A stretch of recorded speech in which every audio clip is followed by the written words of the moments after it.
Caríssimos, chegaram-me hoje pelos Correios os volumes 6 e 7 da coleção Artes Liberais, coleção de Artes Liberais do Instituto Hugo de São Vitor, volumes dedicados à dialética, que é uma das artes, das 7 artes liberais. O destaque dessa edição fica por conta, ou destes 2 volumes, fica por conta de Pedro da Fonseca, que é um autor português, chamado ou conhecido, cognominado como Aristóteles português, que escreveu uma obra importantíssima que são as instituições dialéticas.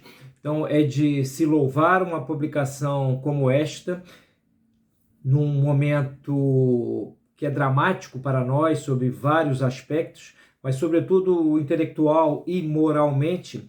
E a apresentação é do meu querido amigo Marcos Boeira, professor de lógica, professor de direito, um grande estudioso da história da lógica, e é justamente uma das coisas desta sua apresentação que eu acho que vale a pena destacar, é esse pequeno passeio pela história da ciência lógica, desde a Antiguidade Tardia até depois do medievo, a chamada escolástica tardia, já no período renascentista barroco. E o Boeira nos mostra aqui que não há solução de continuidade entre aquilo que se convencionou chamar de lógica vetus, a velha lógica, que tem um matiz completamente neoplatônico.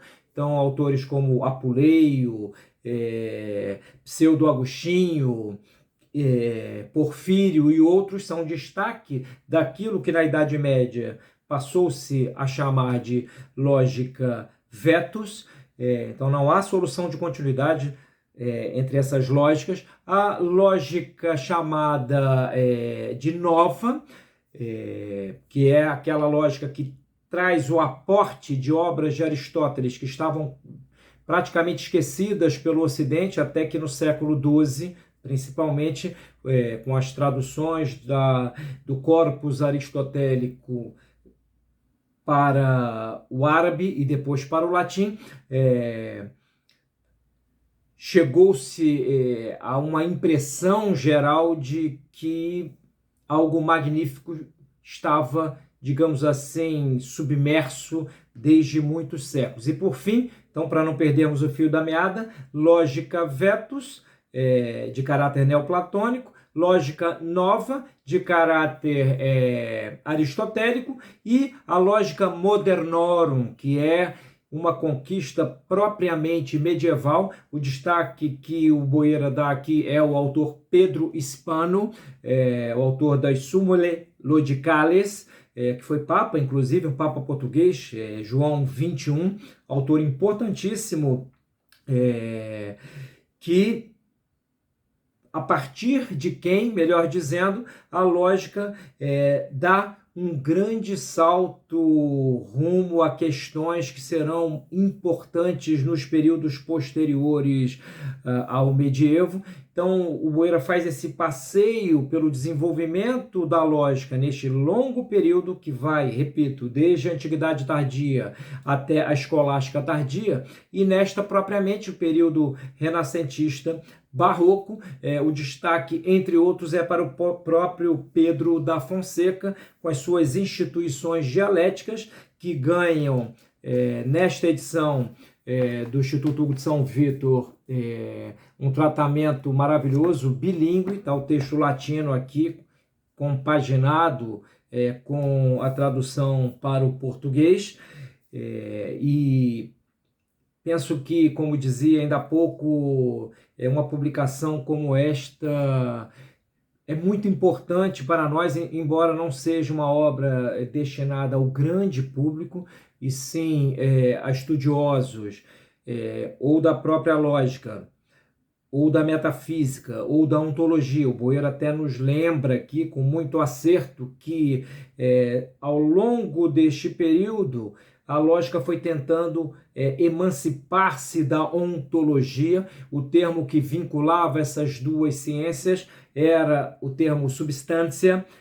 A substância diria respeito à ordem dos entes reais, ao passo que a lógica, que tratava dos entes de razão, passa, digamos assim, a se tornar mais ou menos independente. Eu acho que isto foi particularmente, embora tenha trazido aportes, foi um grande problema, pois acabou por descambar em algumas lógicas para as quais a realidade, o mundo real, quase que é desconsiderado, digamos assim. Então, para aplaudir a publicação desta obra, eu penso, eu sou muito realista, eu não tenho esperanças políticas de nenhuma espécie já há muito tempo, porque acho que seria uma estupidez imaginar que num país de tanta corrupção, num país em que houve tantas fraturas estéticas, num país em que os jovens,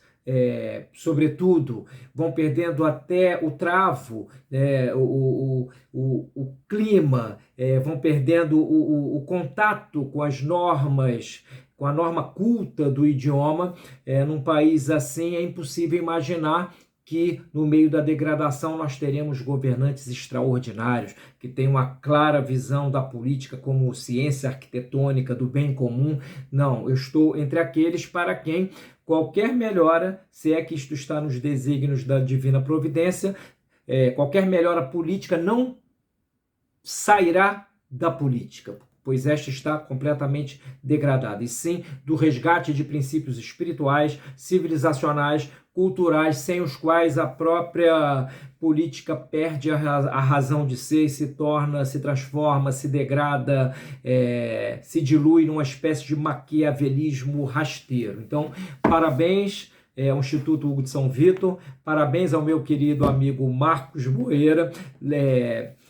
Leiam, adquiram esta coleção, que estarão com isto fazendo um favor a si mesmos, mas particularmente este volume da dialética, esses 2 volumes atinentes à dialética nesta coleção, são aqueles que eu estava esperando com maior ênfase e acho que trarão grandes contribuições para nós. Então, o Brasil, embora só sobre naquilo que há de pior, em vários aspectos, renasce graças ao trabalho intelectual e editorial. Não é só do Instituto Hugo de São Vito, é uma pleiade de editoras que realmente...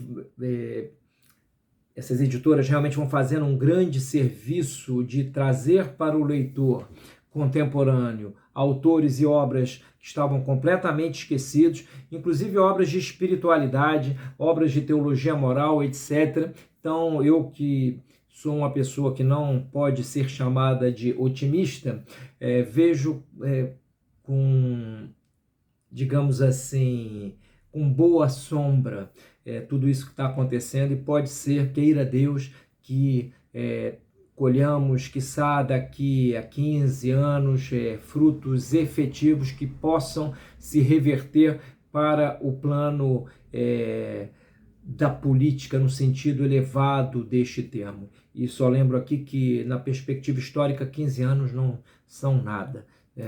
Só não esperemos que a realidade dê saltos, que isto não acontecerá.